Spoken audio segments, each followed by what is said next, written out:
বিজয় বিজয় লাভের জন্য মানুষ কি না করে থাকে, যে কোনো সম্ভাব্য প্রচেষ্টা করে, কিন্তু নিজের বিজয় লাভের জন্য বাজিতে যা ইচ্ছে তাই রেখে দেওয়া কি উচিত কাজ? কখনোই নয়। নিজের হারানো সম্মান, নিজের হারানো সম্পত্তি, নিজের হারানো অধিকার ফিরে পাওয়ার শুধু একটাই পথ রয়েছে, আর তা হলো পুরুষার্থ, দ্রুতক্রিয়া নয়। যে মানুষ নিজেই হেরে গেছে, নিজেই নিজের জয়লাভ করার জন্য অন্য কাউকে কিভাবে বাজিতে রাখতে পারে, এ হলো সম্পূর্ণরূপে অনুচিত। অনেক সময় অনেক ধন লাভ করার জন্য, অনেক সম্পত্তি লাভ করার জন্য আমরা নিজের আসল ধন, আমাদের আপনজন, তাদেরকে হারিয়ে ফেলতেও প্রস্তুত হয়ে যাই। এটা একেবারেই উচিত নয়। যত বড়ই সংকট আসুক না কেন, আমাদের আপনজনদের আমাদের সাথেই রাখা উচিত। নিজের বিজয়ের জন্য ওনাদের বাজি রাখা ঠিক নয়। এই ভুল কেউ একজন করেছেন, আপনি তা ভুলেও করবেন না। রাধা রাধা।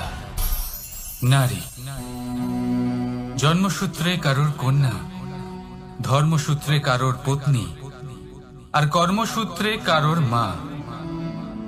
আমাদের মনে এই ছবি আঁকা রয়েছে একজন নারীকে নিয়ে, তাই না? একটা অতুলনীয় ভূমিকা রয়েছে নারীদের আমাদের জীবনে, আর নারী ছাড়া আমরা কিছুই নই। কিন্তু অধিকার, সেখানে আমরা একটা ভুল করে বসি।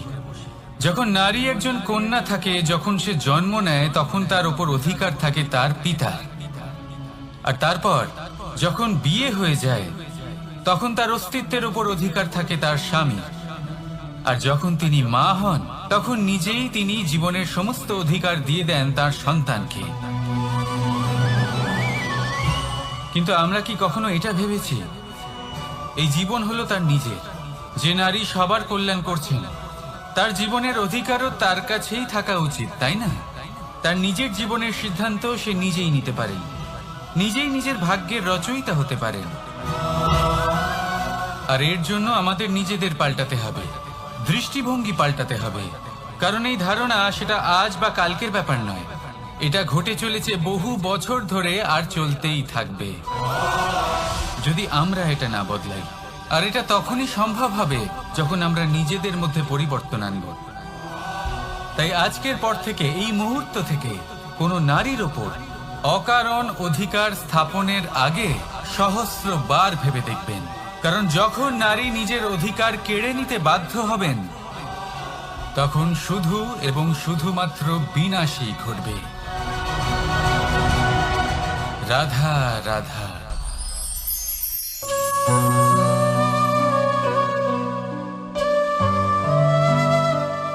নারী,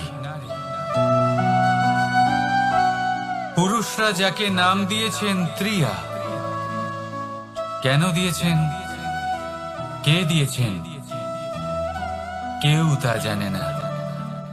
কথায় আছে, পুরুষরা ভাবেন যে ত্রিয়া, ভাবেন একরকম, বলেন অন্য কিছু, আর করেন অন্য কিছুই। কিন্তু সত্যিটা কি এটাই? আসল সত্যি হলো এটাই যে ত্রিয়া হলো সেই চরিত্রহীন পুরুষ, আর কেউ নয়। সেই পুরুষ যারা নারীকে বলেন যে আপনি হলেন মা, আপনি হলেন দেবী, আপনি হলেন বোন। আর ভাবেন কি? ভাবেন যে এই নারী হলো আমাদের পায়ের ধুলো, আর কিচ্ছু নয়। আর কি করেন? ওনাদের মাথায়, ওনাদের খোপায় মালা পরিয়ে দিয়ে ভাবেন যে ওনারা হলেন তাদের পায়ের ধুলোর সমান। একজন নারীর সম্মান ভঙ্গ করেন, তাদের দাসী মনে করেন। ভুলবেন না, যত্র নারীয়াস্ত পূজ্যন্তে রমন্তে তত্র দেবতা। অর্থাৎ যেখানে নারীকে পুজো করা হয়, সেখানে ঈশ্বর বাস করেন। আর যেখানে নারীকে অপমান করা হয়, সেখানে ঈশ্বর এবং ভাগ্য এই দুই রুষ্ট হয়। মনে রাখবেন, যদি নারী কল্যাণকারী হতে পারেন, তাহলে নারী মহাচণ্ডী রূপও ধারণ করতে পারেন। যদি একজন নারী মাতা হয়ে জন্মদান করতে পারেন, তাহলে নারী মৃত্যু হয়ে বিনাশও করতে পারেন। যেখানে নারী অপমানিত হবেন, সেখানে মহান ভারতও মহাভারতের পথে অগ্রসর হতে পারে। তাই মনে রাখবেন, নারীর অপমান যেন কখনোই না ঘটে। আর যদি কোথাও নারীর অপমান হয়, তার অর্থ হলো আপনার বিনাশ আপনার দিকেই আসছে। আর এটা হলো তার প্রথম পদক্ষেপের প্রথম পদধ্বনি।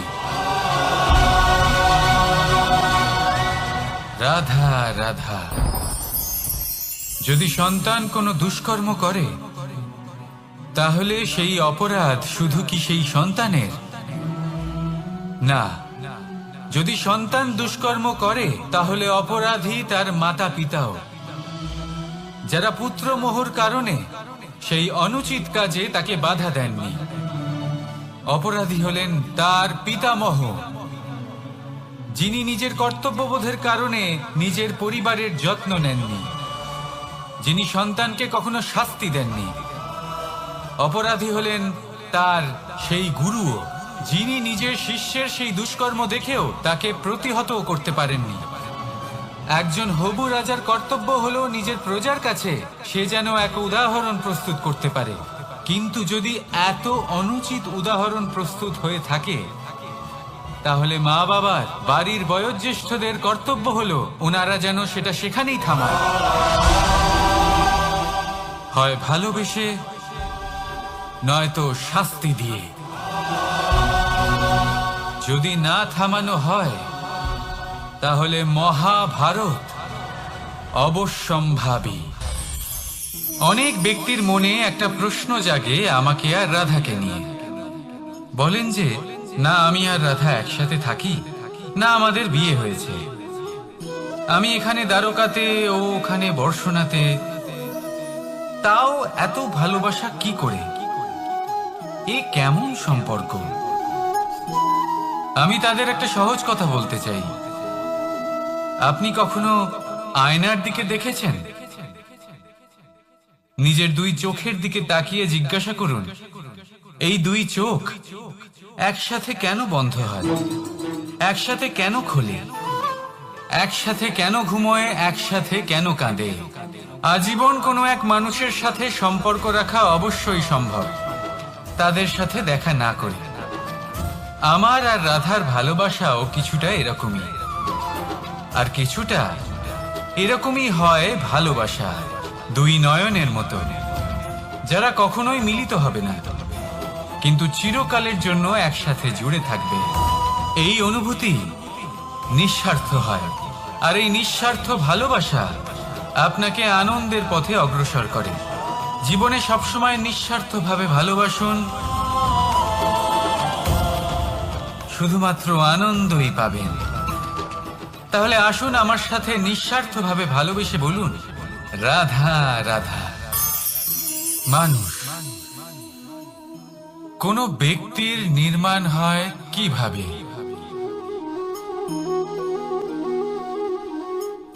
কেউ বলবেন পঞ্চতত্ত্বের দ্বারা, কেউ বলবেন আত্মা, দেহ ও চেতনার দ্বারা, কেউ বলবেন ঈশ্বরের কৃপার দ্বারা, তো কেউ বলবেন এই প্রকৃতির পরীক্ষার দ্বারা। না, মানুষের নির্মাণ হয়ে থাকে বিশ্বাস দ্বারা। ব্যক্তি তখনই গড়ে ওঠেন যখন ব্যক্তিত্ব থাকে, ঠিক কিনা? আর ব্যক্তিত্ব তখনই হবে, আর সেরকমই হবে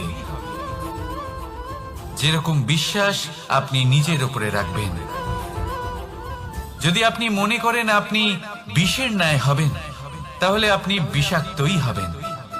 যদি আপনি এটা মনে করেন যে আপনি অমৃতের ন্যায় হবেন, তাহলে আপনি অমরই হয়ে যাবেন। যদি আপনি নিজের উপরে বিশ্বাস রাখেন যে আপনি সংসারের সব থেকে উঁচু পর্বতের শিখরে পৌঁছতে পারবেন, তাহলে আপনি অবশ্যই পৌঁছবেন। যদি আপনার এরকম মনে হয় যে আপনি এরকম কখনো করতে পারবেন না, তাহলে এরকম কখনোই হবে না। ভেবে দেখবেন, বিশ্বাসের মধ্যেই বিশ্ব বাস করে থাকে। তো আপনার অস্তিত্ব কেন করবে না? যেমন বিশ্বাস আপনি নিজের উপরে রাখবেন, তেমনই আপনি হয়ে উঠবেন। সেই জন্য নিজের উপরে বিশ্বাস রাখুন। আর হ্যাঁ, ভালোবেসে বলুন রাধা রাধা।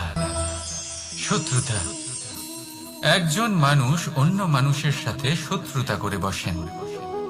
দুজন ঘনিষ্ঠ বন্ধু, এমনও এক সময় আসতে পারে যখন এনারা একে অপরের শত্রু হয়ে ওঠেন। এর অনেকগুলো কারণ হতে পারে, কিন্তু মূল কারণ হলো আলোচনা। আগে হ্যাঁ, আপনি যদি কারোর বিষয়ে আলোচনা করেন তাহলে সে আপনার শত্রু হয়ে যেতে পারে। এবার মনে একটা প্রশ্ন আসতে পারে যে এটা কিভাবে সম্ভব হতে পারে? আলোচনা, এটা তো অত্যন্ত জরুরি। যদি আমি নিজের বন্ধুর খারাপ কাজের বিষয়ে আলোচনাই না করি তাহলে সে শুধরবে কি করে? এ কথা সত্যি যে আলোচনা আবশ্যক, কিন্তু তার থেকেও বেশি গুরুত্বপূর্ণ এবং আবশ্যক হলো আপনার এই সিদ্ধান্ত।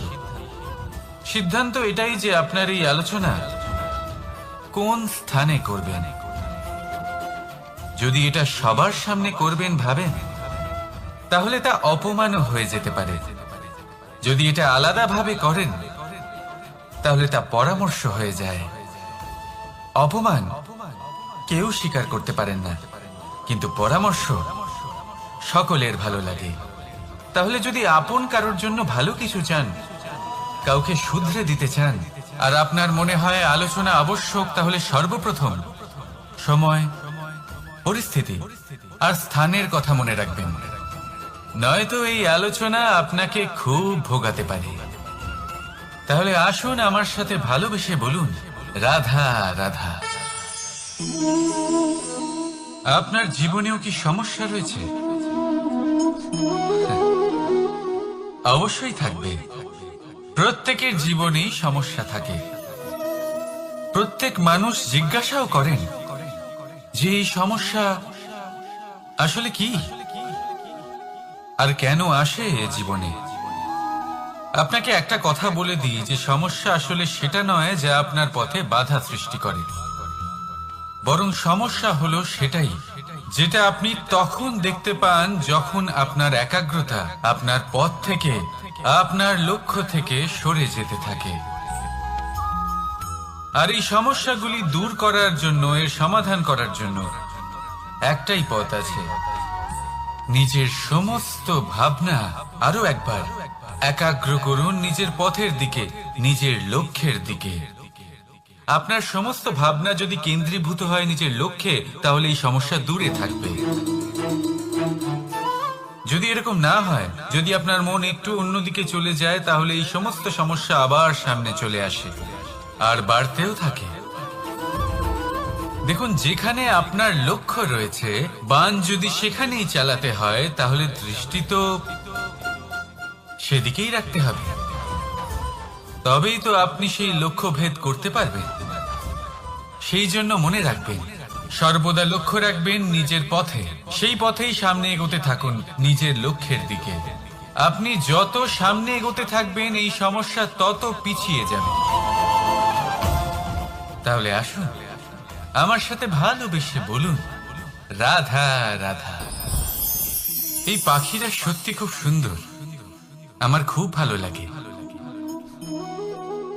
আপনি নিশ্চয়ই শুনে থাকবেন যে কিছু পাখির কাছে ডানা অবশ্যই থাকে, কিন্তু উড়তে পারে না। তারা চায় উঁচু আকাশে উড়ে বেড়াতে এবং মেঘেদের সাথে কথা বলতে, করতেই পারে না। এবার এই সংসারেও পাওয়া যায় ঘুড়িও।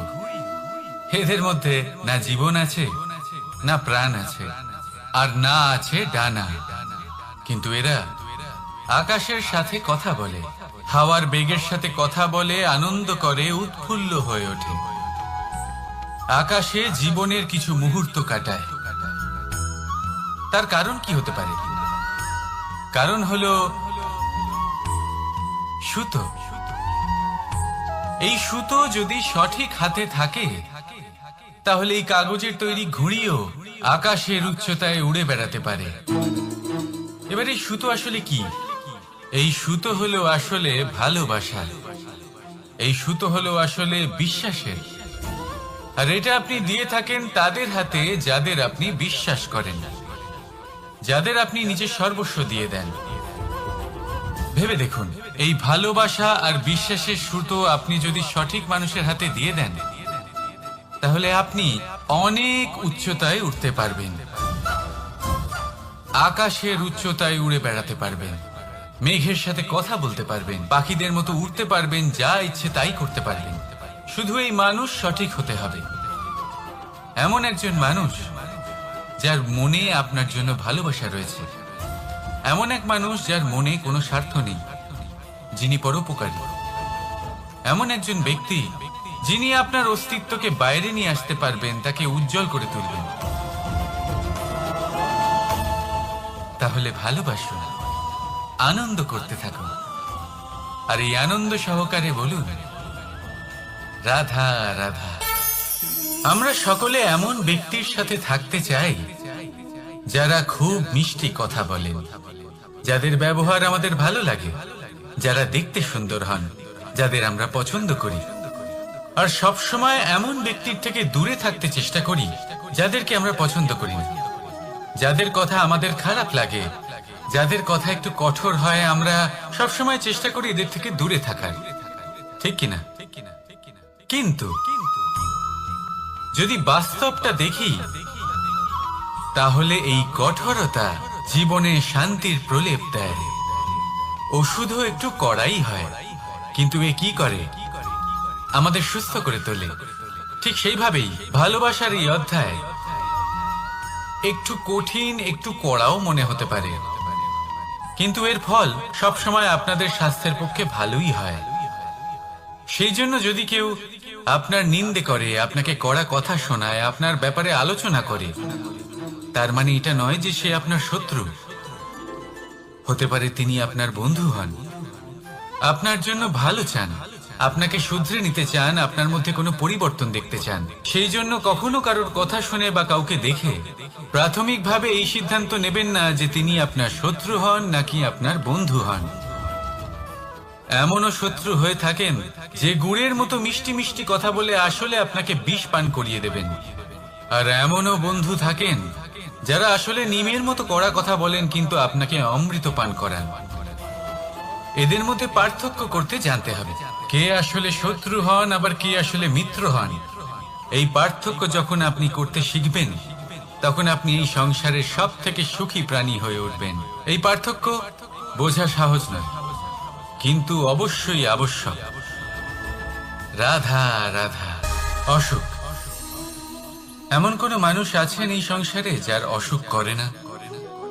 প্রত্যেক মানুষ কখনো না কখনো অবশ্যই অসুস্থ হয়েছে, তার এই শরীর রোগের শিকার অবশ্যই হয়েছে। এবারে দেখুন, এই রোগ আসে আবার এই রোগ চলেও যায়, কিন্তু সেই রোগ আমাদের কষ্ট দিতে কেন সক্ষম হয়? কারণ হলো স্বচ্ছতা। যদি এই স্বচ্ছতা শরীরে না থাকে, তাহলে মানুষকে শারীরিক কষ্ট পেতেই হবে। ঠিক সেইভাবেই অত্যন্ত প্রয়োজনীয় হলো এই স্বচ্ছতা যেন মনেও থাকে। যদি এই স্বচ্ছতা মনে না থাকে, তাহলে মানুষ চারিত্রিকভাবে কষ্ট সহ্য করেন। এবারে নিবারণ কি হতে পারে? বড়ই সহজ এর উপশম। যদি রোগ শরীরে হয়, তাহলে সর্বপ্রথম স্বচ্ছতা বজায় রাখতে শিখুন, এই শরীরকে পরিষ্কার রাখতে শিখুন। বিচক্ষণতার সাথে এই রোগের সম্মুখীন হন, ভয় পাওয়ার কোনো দরকার নেই। ব্যায়াম করতে থাকুন, সব ঠিক হয়ে যাবে। সেইভাবেই যদি এই অসুখ মনে হয়, তাহলে কি করা যায়? সর্বপ্রথম তার আধারের উপরে নজর দিন। আপনার এই আধারই হলো আপনার আহার। যা আপনি আহার করবেন সেরকমই মানুষ হয়ে উঠবেন। সেইভাবেই আপনি যেরকম ভাবেন সেরকমই মানুষ হয়ে উঠবেন। সেই জন্য নিজের ভাবনাকে শুভ করুন, নিজের দৃষ্টিভঙ্গিকে শুভ করে তুলুন, সবকিছু সঠিক হবে। আপনার আমার সবার মধ্যেই এক রাক্ষস বাস করে, তার সম্মুখীন হন, তাকে পরাস্ত করুন। তাহলে এই রোগ সে শরীরেই হোক বা মনের মধ্যে, যদি সঠিক সময় তাকে আটকানো না যায়, তাহলে যে কোনো সময় তা মহামারীর রূপ ধারণ করবে। সেই জন্য সাবধানে থাকুন, সুস্থ থাকুন। তাহলে আসুন আমার সাথে ভালোবেসে বলুন রাধা রাধা। বাজ পাখিকে পক্ষীরাজ বলা হয়। বাজের আয়ু হলো মোটামুটি 70 বছর। এবার 40 বছর হতে হতেই ওদের পালক লম্বা এবং ভঙ্গুর হয়ে যেতে থাকে, ঠোঁট বেঁকে যায়, ডানা ভারী হয়ে যায়, অর্থাৎ আগের মতো উঠতে পারে না, সেই শক্তি থাকে না। এবার সেই বাজ কি করবে? বাজ সব থেকে কঠিন নির্বাচন করে, নির্বাচন নিজের পুনর্স্থাপনা। সর্বপ্রথম একটা বিশাল পর্বতে যায়, একান্তে নিজের এক বাসস্থান তৈরি করে, আর তারপরে পাথরের সাথে নিজের ঠোঁট বারবার আঘাত করতে করতে সেই ঠোঁট ভেঙে ফেলে। তারপরে সে অপেক্ষা করে সেই ঠোঁট পুনর্নির্মাণ হওয়ার। তারপর সেটাই করে নিজের পালকের সাথে। তারপরে নিজের ডানা থেকে এক এক করে ভারী পালকগুলো ছিঁড়ে ফেলে দেয়। আর তারপর 150 দিনের এই যন্ত্রণা সহ্য করার পরে ও ফিরে পায় নিজের ওড়বার অনন্য ক্ষমতা, সেই শক্তি। আর তারপরে ও জীবনের পরবর্তী 30 বছর বাঁচে। কি বুঝলেন আপনি? যদি ইচ্ছে শক্তি থাকে তাহলে একজন দুর্বলও শক্তিশালী হতে পারে। আপনিও এটাই করুন, নিজের অতীতের যন্ত্রণার বোঝাগুলিকে ত্যাগ করুন আর কল্পনার খোলা আকাশে উন্মুক্ত হয়ে উড়ে বেড়ান। নিজের পুনর্স্থাপনা করুন, তবেই সর্বশ্রেষ্ঠ হতে পারবেন। আর মনে রাখবেন, এই ছোট ছোট পদক্ষেপই বড় বড় শিখরে পৌঁছে দিতে পারে। তাহলে আসুন আর আমার সাথে ভালোবেসে বলুন রাধা রাধা। আপনি কি কখনো জলকে নিজের মুঠোতে ধরে রাখার চেষ্টা করেছেন? চলুন আজ করা যাক।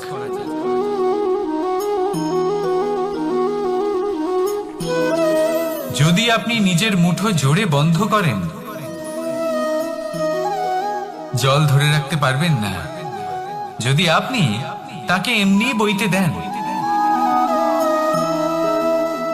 তাহলে ও নিজের পথ নিজেই করে নেবে আর আপনার হাতেও থেকে যাবে। আমাদের জীবনও হলো কিছুটা এরকম, জলের মতো। নিজের পথ নিজেই করে নেয় এই জীবন। প্রত্যেক সমস্যার সমাধান নিজেই করে নেয় এই জীবন। তাই জীবনে যখন কোনো পরিস্থিতি আমাদের প্রতিকূল হয়ে থাকে, কিছুই হয়তো আমরা বুঝতে পারছি না, কিছুই যখন বসে থাকে না, তখন আমরা হতাশ হয়ে পড়ি, নিরাশ হয়ে পড়ি। আর এটাই করা উচিত নয়। শান্ত মনে দেখতে হবে যে এই জীবনে আসলে কি ঘটে চলেছে। কষ্ট সবাই ভোগ করেন। কষ্ট পেলে কেউ রেগে যান, রেগে গিয়ে পরাক্রম দেখান। এটাই তো করা উচিত নয়। শান্ত মনে সেটাই করতে হবে যা জীবন আমাদের শেখাতে চাইছে। জীবন আমাদের সব শিখিয়ে দেবে, শুধু মনে রাখবেন কখন প্রয়াস করতে হবে আর কখন আমাদের প্রতীক্ষা করতে হবে, সেটা আগে আপনাকে বুঝতে হবে। তাহলে আসুন আমার সাথে ভালোবেসে বলুন রাধা রাধা। বল, শক্তি, পরাক্রম এই সংসারের বিকাশের মূল। কিন্তু কখনো ভেবেছেন যে প্রকৃতি আমাদের এই বল, শক্তি, পরাক্রম কেন দিয়েছেন? যাতে আমরা জীবনে কারোর উদ্ধার করতে পারি, কাউকে সাহায্য করতে পারি, কারোর জন্য ভালো কিছু করতে পারি, কোনো গরিব অসহায় মানুষের জন্য কিছু করতে পারি। এই বল, এই শক্তির সদ্ব্যবহার করতে পারি। কখনো দেখেছেন এমন মানুষ যার কাছে অসীম শক্তি আছে, কিন্তু তার সাথেই অসম্ভব অহংকারও রয়েছে, যিনি নিজেকে সর্বশ্রেষ্ঠ বলে মনে করেন, খারাপ কাজও করেন। আপনি দেখবেন প্রকৃতি এবং মানুষ তাকে ভাঙতে সর্বদা চেষ্টা করেন। মনে রাখবেন, যতই সুবিশাল পর্বত হোক না কেন, তা যদি পথে পড়ে, তাকে ভেঙে পথ প্রশস্ত করা হয়। যদি আপনার কাছে বল থাকে, শক্তি থাকে, পরাক্রম থাকে, তাহলে তার সদ্ব্যবহার করুন, কাউকে সাহায্য করুন, কাউকে রক্ষা করুন। যদি আপনি আপনার শক্তির দুর্ব্যবহার করেন, তাহলে মনে রাখবেন আপনি নিজের বিনাশ নিজেই আমন্ত্রণ করছেন।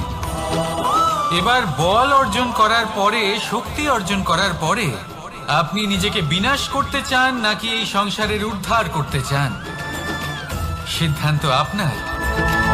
রাধা রাধা। মানুষ আর ধন, এই দুইয়ের মধ্যে সম্পর্ক খুব ঘনিষ্ঠ। ধন হলো সেই শক্তি যার ব্যবহার মানুষ করে থাকে সাংসারিক বস্তু ক্রয় করার জন্য, নিজের জীবন যাপন করার জন্য। আর মানুষ হলো সেই শক্তি যারা ধনকে গুরুত্বপূর্ণ করে তোলেন।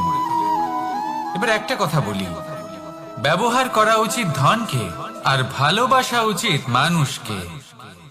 এটা বেশিরভাগ মানুষই বোঝেন না। মানুষ এখানেই সব থেকে বড় ভুল করে বসেন। তারা ভালোবাসেন ধনকে আর ব্যবহার করেন মানুষকে। এ হলো অনুচিত।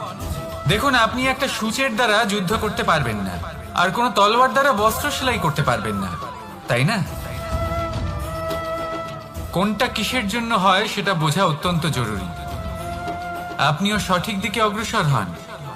মানুষকে ভালোবাসুন আর ধনকে ব্যবহার করুন। যদি আপনি মানুষকে ব্যবহার করেন তাহলে আপনি ভালোবেসে ফেলবেন ধনকে, আর এই ভালোবাসা ধীরে ধীরে পরিণত হবে লোভে, আর ধীরে ধীরে এটা আপনাকে বিনাশ করে দেবে। তাহলে সমস্ত মানুষকে ভালোবাসুন আর এইভাবে ভালোবেসে বলুন, রাধা রাধা। সাফল্য কে না চান? সাফল্য লাভ করার, শিখরে পৌঁছানোর আলাদাই একটা আনন্দ রয়েছে। আর আপনজনদেরও কে না চান? প্রত্যেক মানুষ চান যেন জীবনে তার কোনো আপনজন থাকে যারা সব সময় তাদের সাথে থাকবে, কারণ আপনজনের সাথেই তো সাফল্যের আনন্দ সব থেকে বেশি পাওয়া যায়। কিন্তু আসলে কি হয়, অনেক সময় সাফল্যের খোঁজে সেই পথে চলতে চলতে আমরা আপনদের থেকে দূরে চলে যাই। না চাইতেও দূরে চলে যেতে হয়, ওনাদের সাথে সময় কাটাতে পারি না। আর আমরা ভুলে যাই যে সাফল্যের আসল আনন্দ আপনজনদের সাথেই পাওয়া যায়। সফল হওয়ার পরে আপনদের সাথে দেখা হলে তাদের চোখে আমাদের জন্য যে আবেগ থাকে, যে সম্মান, যে প্রেম থাকে, সেটাই হলো আসল পুরস্কার। আমরা সেই কথা ভুলে যাই এবং একা হয়ে পড়ি। বেশিরভাগ সময় এটাই হয়। বেশিরভাগ সময় সফল মানুষগুলি একা হয়ে যান। এবার আপনি কি চান? আপনি অসফল হয়ে দিনগুলি একাকিত্বে কাটাতে চান, নাকি সফল হয়ে আপনজনদের সাথে আনন্দে থাকতে চান? সেই সিদ্ধান্ত আপনার। সাফল্যের পেছনে ছুটুন, নিজেকে উজাড় করে দিন, কিন্তু আপনজনদের সঙ্গ ত্যাগ করবেন না। সেই আপনজন যারা আপনার সাফল্যের জন্য দায়ী, সেই আপনজন যিনি আপনার সাফল্যে আনন্দ পান, সুখ লাভ করেন, তাদের কখনো ত্যাগ করবেন না। আসুন আমার সাথে ভালোবেসে বলুন, রাধা রাধা।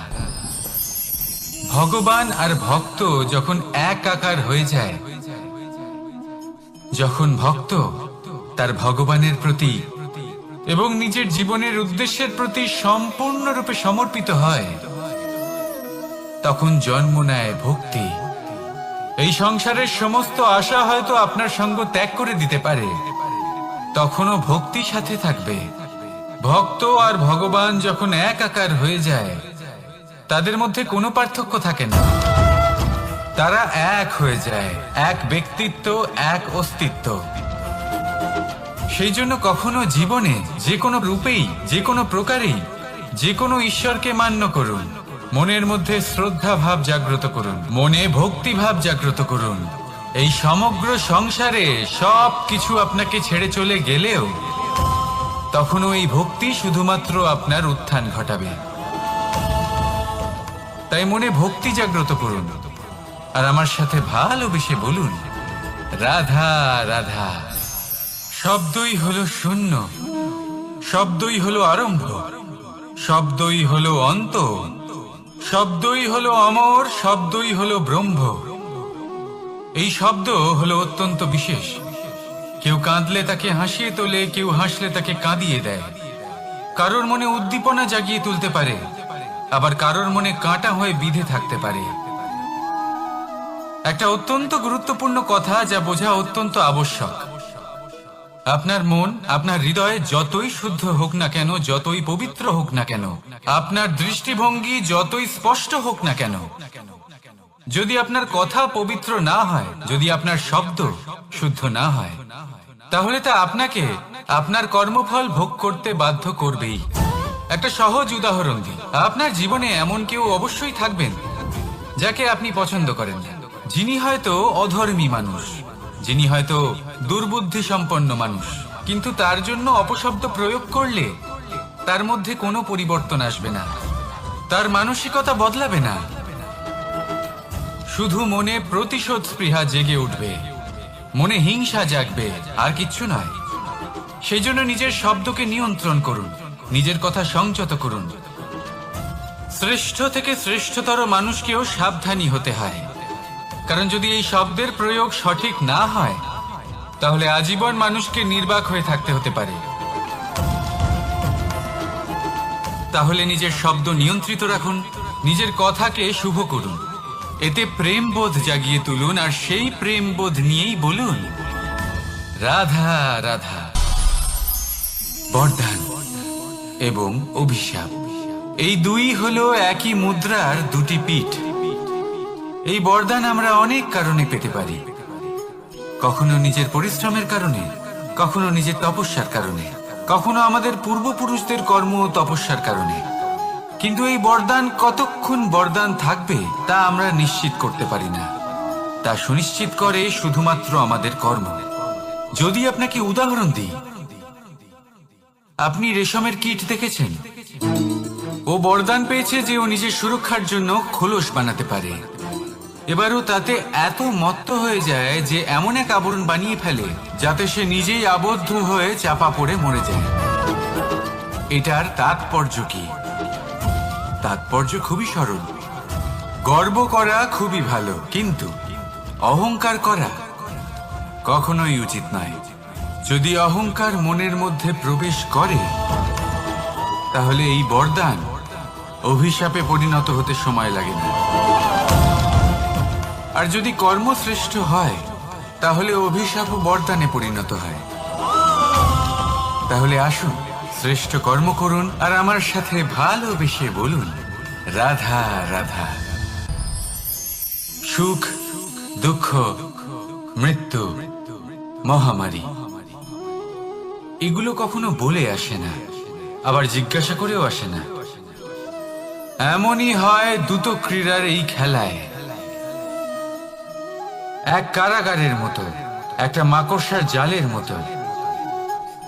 যেমন একটা মাকড়সার জাল একটা পোকাকে নিজের দিকে আসতে আকর্ষিত করে, নিজের চমকের দ্বারা, নিজের গঠন দ্বারা।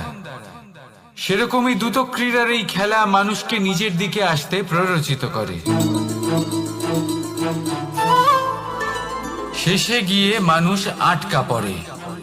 পার্থক্য শুধু এটাই, যখন এক পোকা এই জালে জড়িয়ে পড়ে, তখন সে তার প্রাণ হারায়।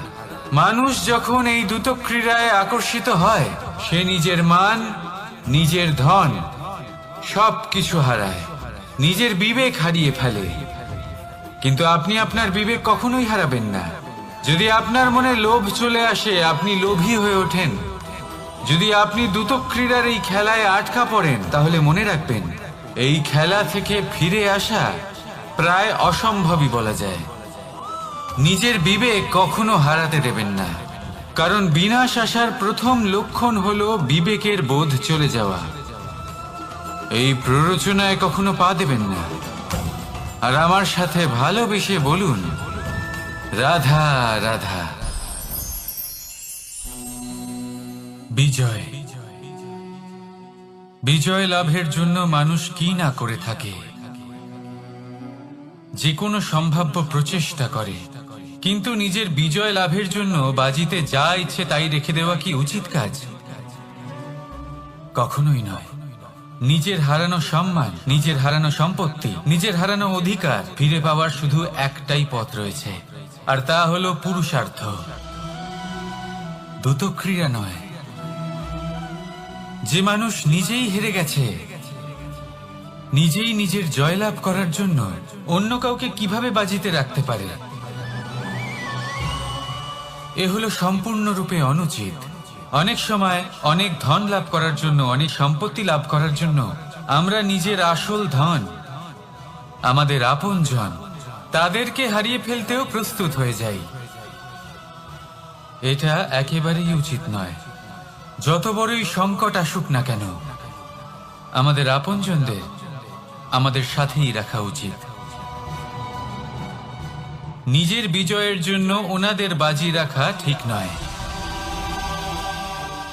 এই ভুল কেউ একজন করেছেন, আপনি তা ভুলেও করবেন না। রাধা রাধা। নারী জন্মসূত্রে কারোর কন্যা, ধর্মসূত্রে কারোর পত্নী, আর কর্মসূত্রে কারোর মা। আমাদের মনে এই ছবি আঁকা রয়েছে একজন নারীকে নিয়ে, তাই না? একটা অতুলনীয় ভূমিকা রয়েছে নারীদের আমাদের জীবনে, আর নারী ছাড়া আমরা কিছুই নই। কিন্তু অধিকার, সেখানে আমরা একটা ভুল করে বসি। যখন নারী একজন কন্যা থাকে, যখন সে জন্ম নেয়, তখন তার উপর অধিকার থাকে তার পিতার। আর তারপর যখন বিয়ে হয়ে যায়, তখন তার অস্তিত্বের উপর অধিকার থাকে তার স্বামী। আর যখন তিনি মা হন, তখন নিজেই তিনি জীবনের সমস্ত অধিকার দিয়ে দেন তার সন্তানকে। কিন্তু আমরা কি কখনো এটা ভেবেছি এই জীবন হলো তার নিজের? যে নারী সবার কল্যাণ করছেন, তার জীবনের অধিকারও তার কাছেই থাকা উচিত, তাই না? তার নিজের জীবনের সিদ্ধান্ত সে নিজেই নিতে পারেন, নিজেই নিজের ভাগ্যের রচয়িতা হতে পারেন। আর এর জন্য আমাদের নিজেদের পাল্টাতে হবে, দৃষ্টিভঙ্গি পাল্টাতে হবে। কারণ এই ধারণা সেটা আজ বা কালকের ব্যাপার নয়, এটা ঘটে চলেছে বহু বছর ধরে আর চলতেই থাকবে যদি আমরা এটা না বদলাই। আর এটা তখনই সম্ভব হবে যখন আমরা নিজেদের মধ্যে পরিবর্তন আনব। তাই আজকের পর থেকে, এই মুহূর্ত থেকে, কোনো নারীর ওপর অকারণ অধিকার স্থাপনের আগে সহস্রবার ভেবে দেখবেন। কারণ যখন নারী নিজের অধিকার কেড়ে নিতে বাধ্য হবেন, তখন শুধু এবং শুধুমাত্র বিনাশই ঘটবে। রাধা রাধা।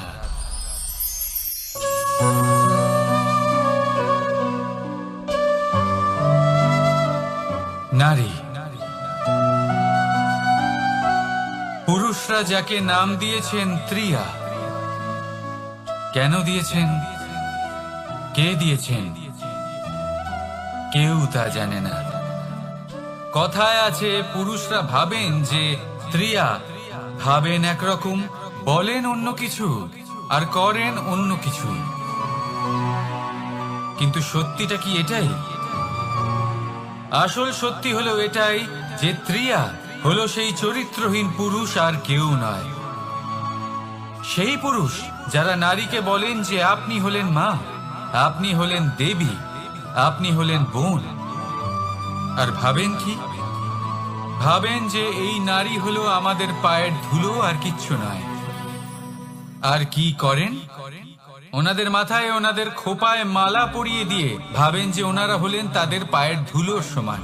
একজন নারীর সম্মান ভঙ্গ করেন, তাদের দাসী মনে করেন। ভুলবেন না, যত্র নারীয়াস্ত পূজ্যন্তে রমন্তে তত্র দেবতা। অর্থাৎ যেখানে নারীকে পুজো করা হয়, সেখানে ঈশ্বর বাস করেন। আর যেখানে নারীকে অপমান করা হয়, সেখানে ঈশ্বর এবং ভাগ্য এই দুই রুষ্ট হয়। মনে রাখবেন, যদি নারী কল্যাণকারী হতে পারেন, তাহলে নারী মহাচণ্ডী রূপও ধারণ করতে পারেন। যদি একজন নারী মাতা হয়ে জন্মদান করতে পারেন, তাহলে নারী মৃত্যু হয়ে বিনাশও করতে পারেন। যেখানে নারী অপমানিত হবেন, সেখানে মহান ভারতও মহাভারতের পথে অগ্রসর হতে পারে। তাই মনে রাখবেন, নারীর অপমান যেন কখনোই না ঘটে। আর যদি কোথাও নারীর অপমান হয়, তার অর্থ হলো আপনার বিনাশ আপনার দিকেই আসছে। আর এটা হলো তার প্রথম পদক্ষেপের প্রথম পদধ্বনি। রাধা রাধা। নিয়তি কখনোই কারোর সাথে পক্ষপাত করে না, প্রত্যেককে জীবন দান দেয়, সমান সুযোগ প্রদান করে। এটা সেই ব্যক্তির উপরে নির্ভর করে যে সে কিভাবে তার থেকে লাভবান হয়ে উঠবে। তার নির্বাচনের উপর নির্ভর করে, তার দৃষ্টিভঙ্গির উপর নির্ভর করে যে সে কতটা ধনাত্মক বা কতটা নেতিবাচক। দুই ধরনের মানুষ হন। এমন কিছু মানুষ হন যারা প্রত্যেক পরিস্থিতি, প্রত্যেক সমস্যা এবং বিপদে সুযোগ খুঁজে বের করেন। আর কিছু এমন মানুষ রয়েছেন যারা যে কোনো সুযোগে কোথাও না কোথাও থেকে একটা সমস্যা খুঁজে বের করেন। এবার আপনি কি চান? আপনি সুযোগ চান, তাহলে সুযোগ পাবেন। আপনি সমস্যা পেতে চান, সমস্যা তো আপনি চাইলেই খুঁজে পাবেন। চয়ন আপনারই, যে আপনি কতটা ধনাত্মক থাকতে চান, কতটা নেতিবাচক থাকতে চান। ধনাত্মক থাকুন, জীবনে সব কিছু সম্ভব হবে। আসুন আর আমার সাথে ভালোবেসে বলুন রাধা রাধা। যখনই আমরা কথা বলি জলরাশির বিষয়ে, যখন আমরা তুলনা করি, তখন আমাদের খুব ভালো লাগে মিষ্টি সরোবর, পুকুর, নদী। আর আমরা অপেক্ষা করে থাকি সাগরের জন্য, সমুদ্রের জন্য। কেন করি? কারণ এই সাগর, এই সমুদ্র, এ হলো অত্যন্ত বিশাল আর ভয়ানক। এর জলও কিন্তু নোনতা, যা আমরা পান করতে পারি না। কখনো ভেবে দেখেছেন এই সমুদ্রের অন্তরে এই নোনতা জল, এই নোনতা ভাব, এটা আসে কোত্থেকে? এই যে সমুদ্র, যে প্রবাহমান নদীর থেকে যে খনিজ নির্গত হয়, তার ভান্ডার হলো এটা। সেই খনিজকে নিজের অন্তরে গ্রহণ করে, সেই নোনতা ভাব নিজের মধ্যে সমাহিত করে, আর তারপর সেই নোনতা জল বাষ্পে পরিণত হয়ে ওপরে উঠে যায়, যা মেঘ হয়ে আপনার ওপর মিষ্টি বৃষ্টি হয়ে ঝরে পড়ে। এ হলো সমুদ্রের ত্যাগ, যার জন্য আপনি মিষ্টি জল পান করতে পারছেন, সে নদী থেকেই হোক বা সরোবর থেকে। সেই জন্যই হয়তো সাগর হলো এত মহান, হয়তো সেই জন্যই রত্ন সাগরে পাওয়া যায়। তাই মনে রাখবেন, ক্ষমতা তারই হয় যে ত্যাগ করতে জানে, কোনো বিষকে নিজের মধ্যে ধারণ করে নিতে জানে। তাহলে আপনিও এটাই করুন, এতটাই শক্তিশালী হয়ে উঠুন, আর আমার সাথে ভালোবেসে বলুন রাধা রাধা। রাজ্য, শাসন, সাম্রাজ্য, সংস্থাপনা, এগুলিকে সফল কখন বলা যেতে পারে? কোনো বুদ্ধিজীবী বলেন তখন যখন চারিদিকে শান্তি থাকে, কারোর মনে কোনো প্রশ্ন থাকবে না, শঙ্কা থাকবে না।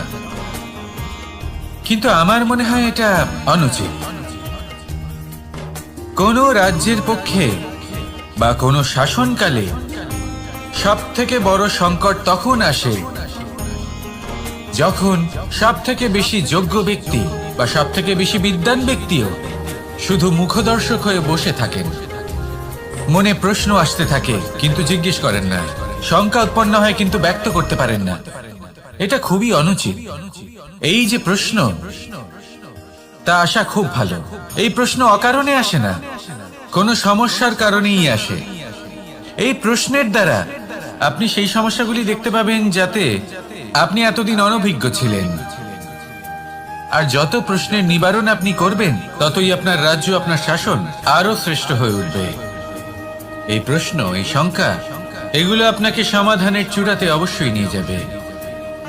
সেই জন্য না প্রশ্ন করা অনুচিত, আর না শঙ্কা ব্যক্ত করা অনুচিত, আর না তিনি মূর্খ যিনি প্রশ্ন করেন, শঙ্কা ব্যক্ত করেন। তাই এনাদের কখনো দূরে করে দেবেন না, এনাদের নিজস্ব মতামত রাখতে দিন। যখন সবাই মিলে একমত হবেন, তখন নিশ্চিত রূপে বলা যায় যে এই রাজ্য, এই শাসন, এই সংস্থাপনা সাফল্যের শিখরে রয়েছে।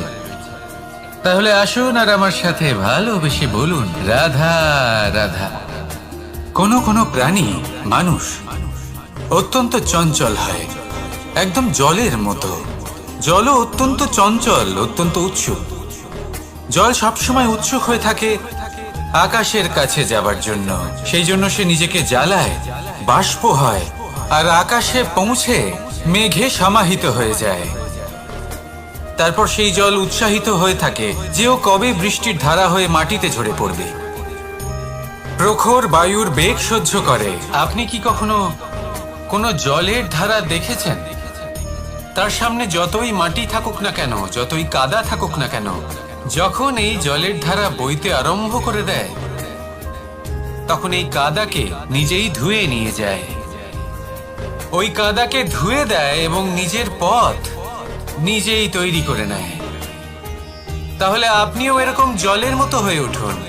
যদি হয়ে উঠতে পারেন, তাহলে নিজের মনে, নিজের ভাবনার, নিজের জীবনের যত অনাবশ্যক তত্ত্ব আছে, অনুপযোগী অংশ রয়েছে, অর্থাৎ অপরিষ্কার অংশ রয়েছে, তা নিজে থেকেই নির্মল হয়ে উঠবে। আর যেরকম জলের ধারা কখনো থেমে থাকে না, সব সময় বয়ে চলে, সেইভাবে আপনিও কখনোই থামবেন না। সব সময় বয়ে চলুন, এগোতে থাকুন।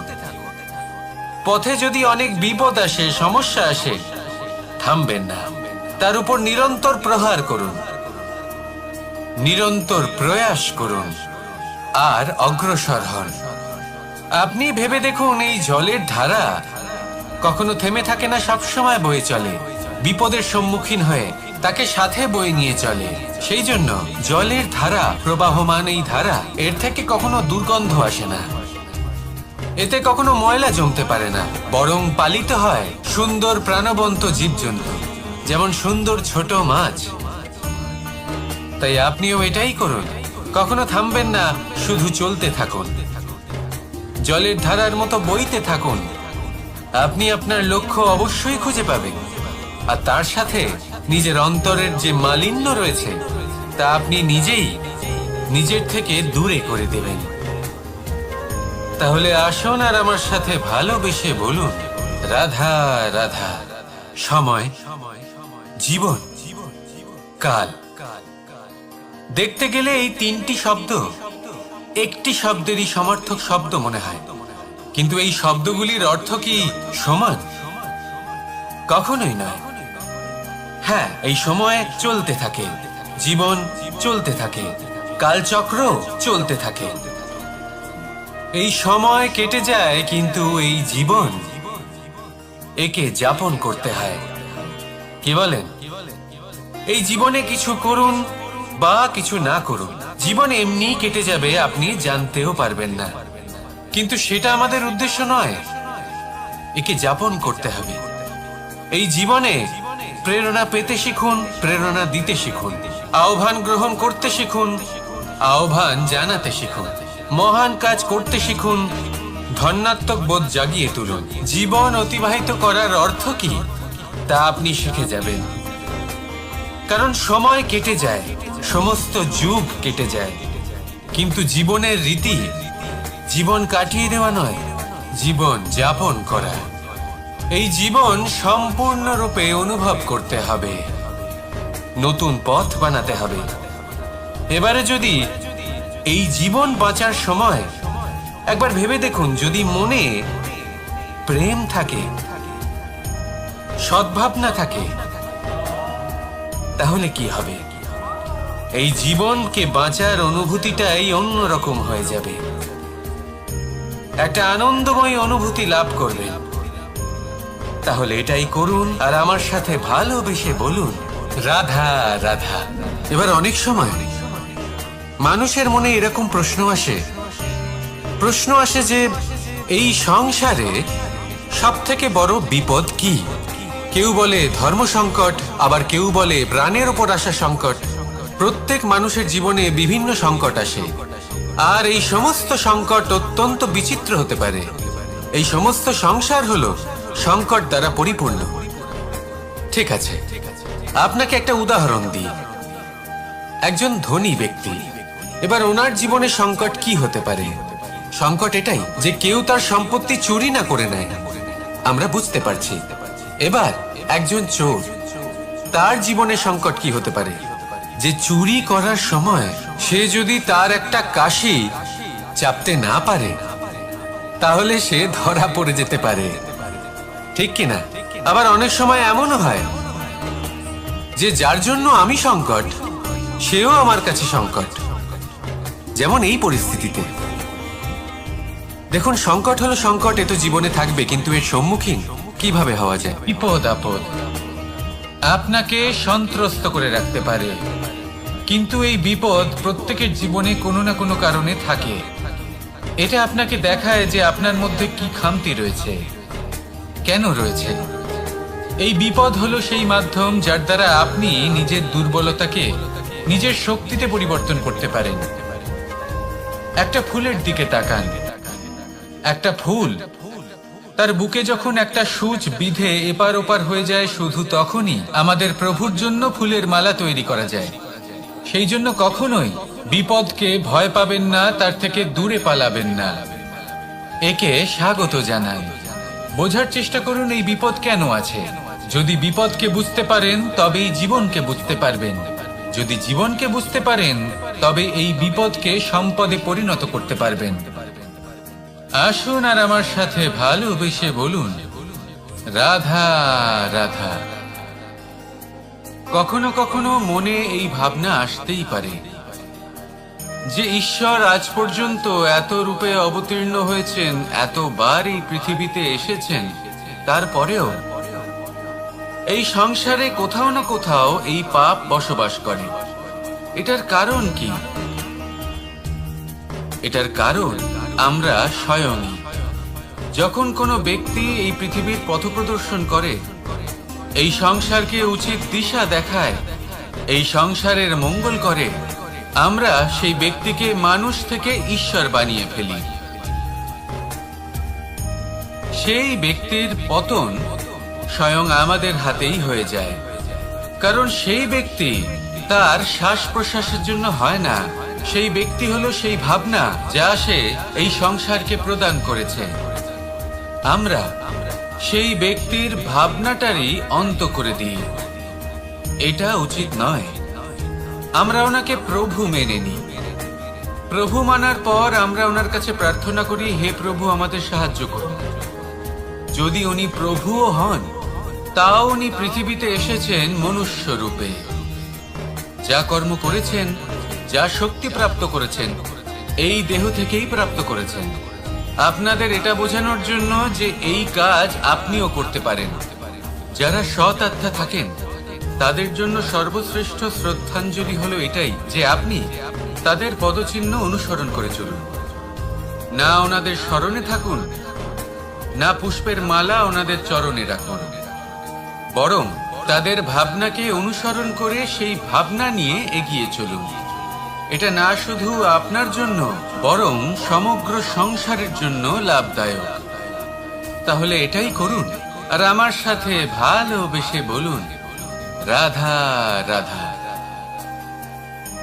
যখন কঠোর রোদে আমাদের শরীর উত্তপ্ত হয়ে যায়, আমরা গরম অনুভব করি, তখনই যদি বর্ষা হয় আর বৃষ্টির জলের ফোঁটা আমাদের শরীরে এসে পড়ে, তখন কেমন অনুভূতি হয়? বর্ষার এই জলের ফোঁটা যখন ধরিত্রীতে পড়ে, তখন যে নাদ উৎপন্ন হয়, মনে হয় যেন এক সঙ্গীত।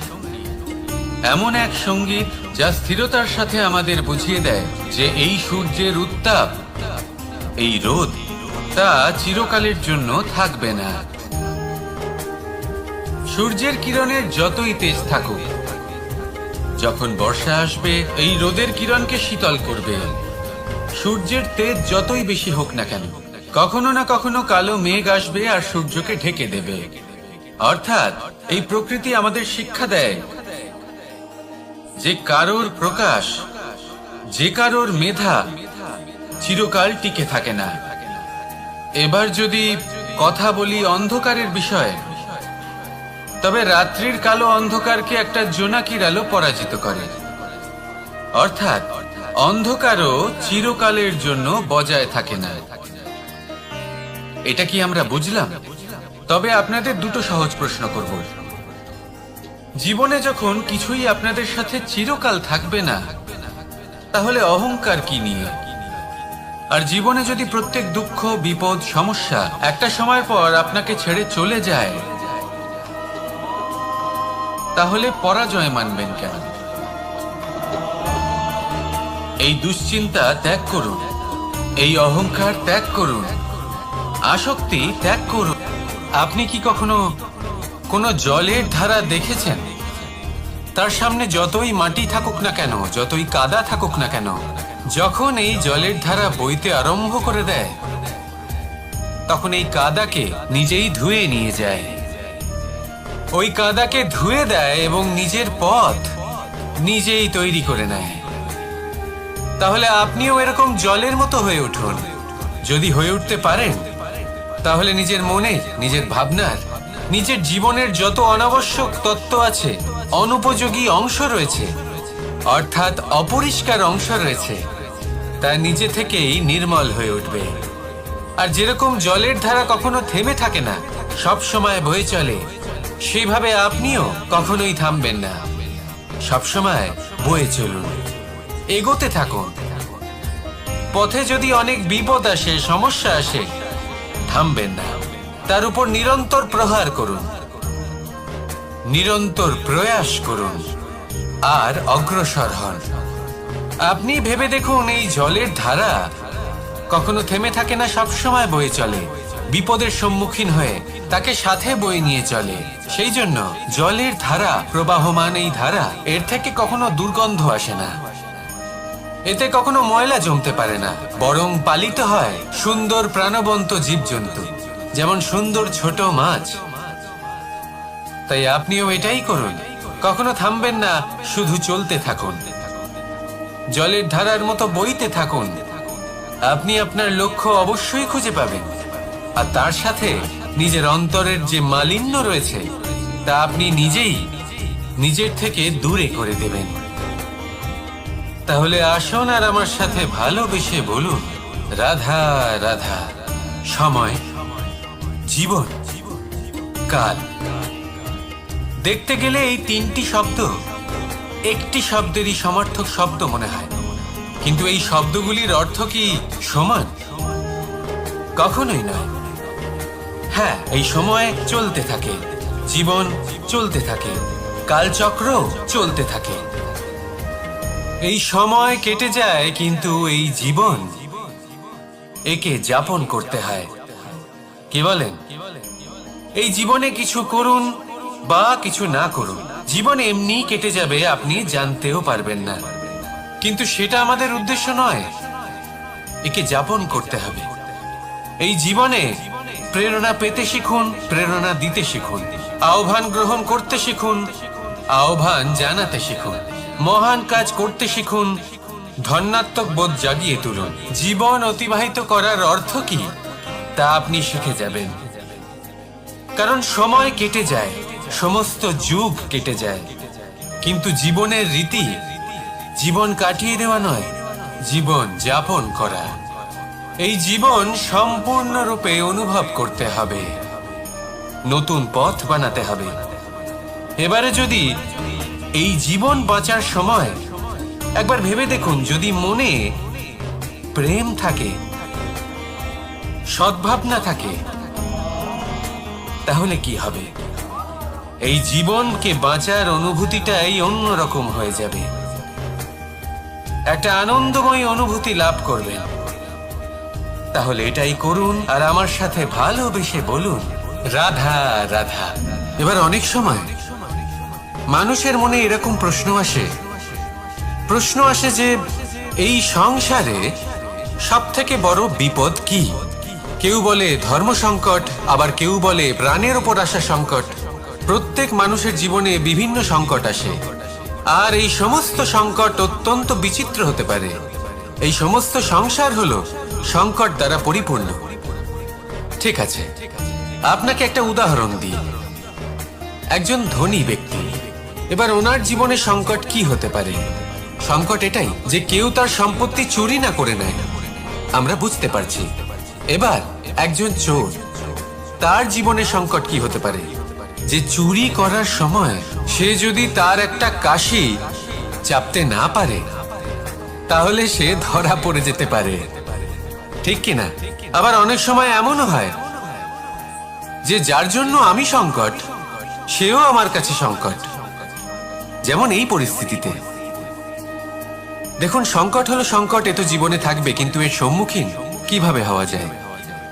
ঈর্ষা আমাদেরই মনে বসবাস করা আরো একটা শত্রু। তবে এই শত্রু কখনো কখনো আমাদের জন্য লাভদায়কও হতে পারে। কিন্তু যদি আমরা সতর্ক না থাকি তাহলে সেটা ততটাই ঘাতক হয়ে উঠতে পারে।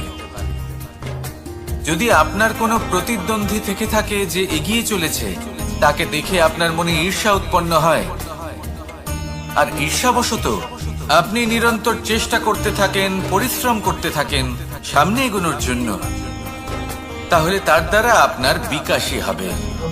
কিন্তু যদি আপনি নিজের বিরোধীকে শেষ করতে দেওয়ার জন্য অগ্রসর হন, তাকে বিনাশ করার জন্য অগ্রসর হন, তাহলে এই ঈর্ষা প্রথমে আপনার বিনাশ অবশ্যই করবে। একটা কথা আছে, এটা পশু প্রবৃত্তি, আপনি শুধুই নিজের বিকাশের কথা ভাববেন।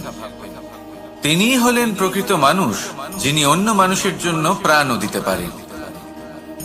এই ঈর্ষা যদি আপনাকে বিকাশের পথে নিয়ে যেতে পারে তাহলে খুবই ভালো।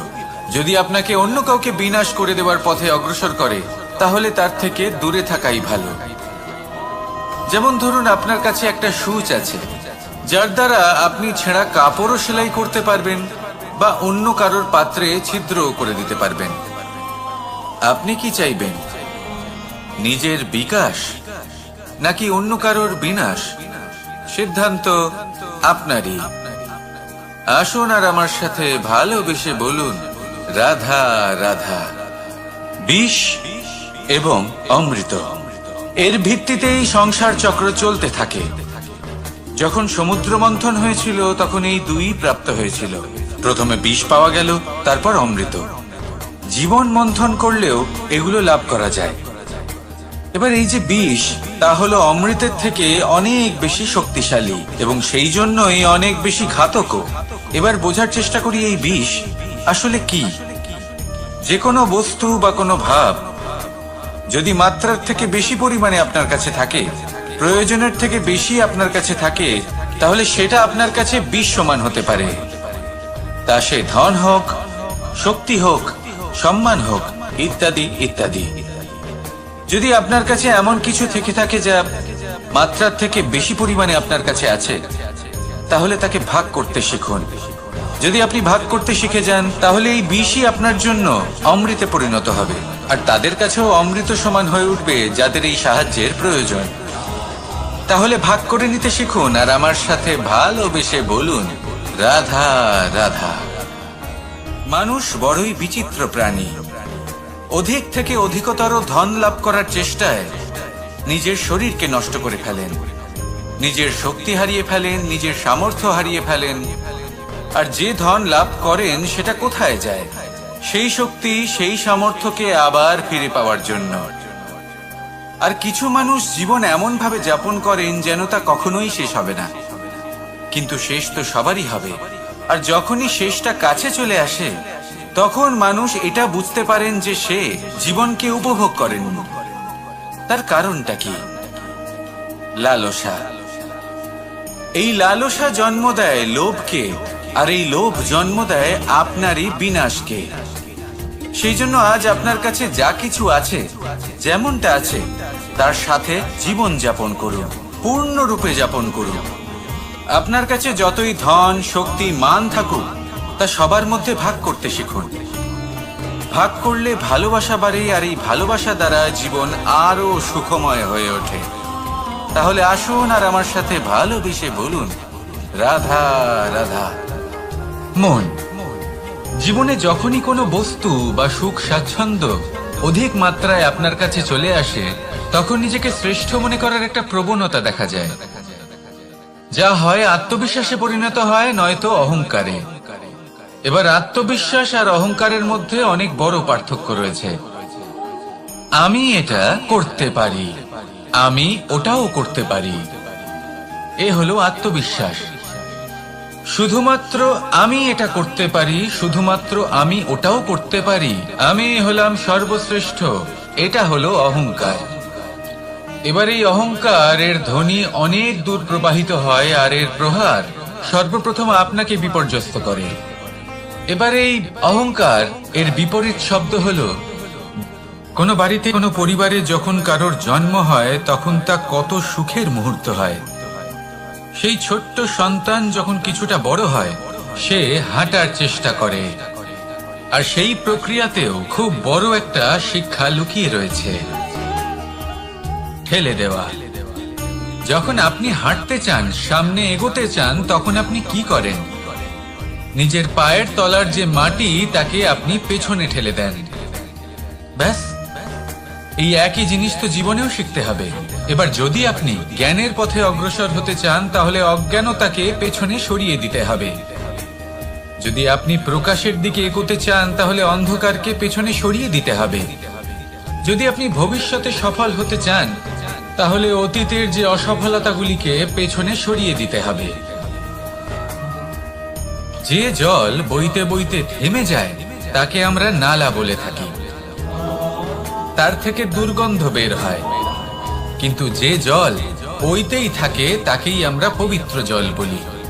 তাহলে আপনিও কর্ম করতে থাকুন, কখনো থামবেন না।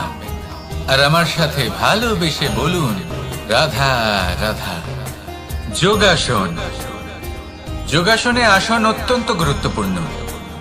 এবার আমি বলবো সবথেকে শ্রেষ্ঠ আসন কোনটি। আশ্বাস। নিজেকে আশ্বস্ত করতে থাকুন যে আমি আছি, সব ঠিক হবে, যা হচ্ছে ভালোর জন্য হচ্ছে। এই আশ্বাস আপনাকে জীবনে এমন ধনাত্মক বিশ্বাস দেবে যে আপনি বড় বড় সমস্যার সমাধান করতে পারবেন। এবার যদি কথা বলি সবথেকে কঠিন সময়ের, তাহলে সেটা হলো বিচ্ছেদের। যা মা সীতাকে সহ্য করতে হয়েছে শ্রীরামের জন্য, রাধা কৃষ্ণকেও সহ্য করতে হয়েছে। যে ব্যক্তি বিচ্ছেদের সময় সঠিক পথে চলে এসেছে, সে জীবনে অনেক শ্রেষ্ঠ স্থানে অবশ্যই পৌঁছতে পারবে। এবার যদি কথা বলি সবথেকে জরুরি এবং গুরুত্বপূর্ণ সময়, তাহলে সেটা হলো সংযোগ। সকলকে সাহায্য করতে থাকুন। আপনি অন্যদের সাহায্য করে তাদের যত আনন্দ দিতে পারবেন, ততটাই আনন্দ আপনারও জীবনে অবশ্যই আসবে। আসুন আর আমার সাথে ভালোবেসে বলুন, রাধা রাধা। কামবোধ, এটাই আপনার অন্তরের প্রথম শত্রু।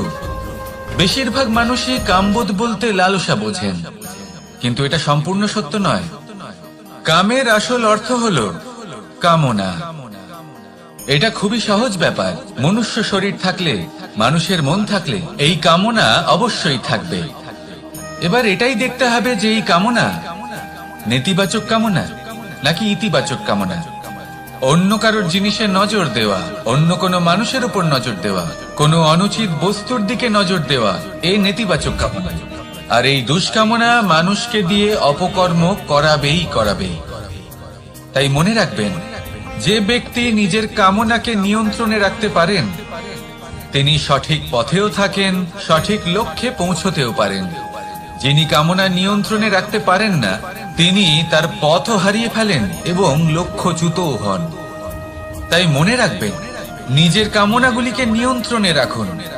কাম নামক এই শত্রুর ওপর বিজয় লাভ করুন। আর আমার সাথে ভালোবেসে বলুন, রাধা রাধা। মানুষ কখনো কখনো সময়কে নিয়ন্ত্রণ করতে চেষ্টা করে, কখনো কখনো সময়ের গুরুত্ব বুঝতে পারে না। এটা ভাবে যে এই কিছু মুহূর্ত কেটে যাক, একে অতিবাহিত করি, তাহলে কি বা হবে, কয়েকটা মুহূর্ত মাত্র। কিন্তু তা নয়। আজকের একটা মুহূর্ত ভবিষ্যতের অনেক বড় পরিবর্তনের ভিত হতে পারে। আজকের একটা মুহূর্ত আপনার ভবিষ্যৎকে উজ্জ্বল করে তুলতে পারে। সেই জন্য ছোট ছোট মুহূর্তগুলিকে অদেখা করবেন না। সময়কে কাজে লাগান, পূর্ণরূপে কাজে লাগান। এবার যদি আপনি কাউকে সাহায্য করতে চান আর সেই কারণেই যদি থেমে থাকেন, তাহলে ঠিক আছে, কারণ আপনি কাউকে সাহায্য করে তার জীবনকে আরো ভালো করে তুলতে চাইছেন, আরো শ্রেষ্ঠ করতে চাইছেন। এই পুণ্য, এই কর্ম ফিরে আপনার কাছেই আসবে আর আপনার জীবনকে শুভ করে তুলবে। কিন্তু যদি আপনি আলস্যের কারণে থেমে থাকেন এবং কিছুই না করেন, সময় নষ্ট করেন। মানুষ চিরকাল বড় মানুষ হয়ে উঠতে চায়, সবসময় সেই নিয়ে কল্পনা করে। কিন্তু প্রশ্ন হলো এটাই যে মানুষ বড় কখন হতে পারে, যখন সে ধনী হয়ে ওঠে নাকি যখন তার কাছে সম্মান থাকে, নাকি যখন রূপবান হয় বা অধিক শক্তিশালী হয়? মানুষ বড় মানুষ তখনই হতে পারে যখন বিপদের সময় সে অন্য কোনো মানুষের পাশে এসে দাঁড়ায়। তাই সর্বপ্রথম এটা শিখুন। হয়তো এই জন্যই হনুমান শ্রীরামের কাছে এতটা বড়, আর হয়তো এই জন্যই বলরাম দাদা আমার কাছে এত বড়। যদি আপনিও জীবনে বড় হয়ে উঠতে চান, তাহলে কারোর সাথে তার দুঃখের সময়, তার সংকটের সময় তাকে সঙ্গ দিন আর পাশে এসে দাঁড়ান। এই মন প্রসন্ন হয়ে বলবে, রাধা রাধা।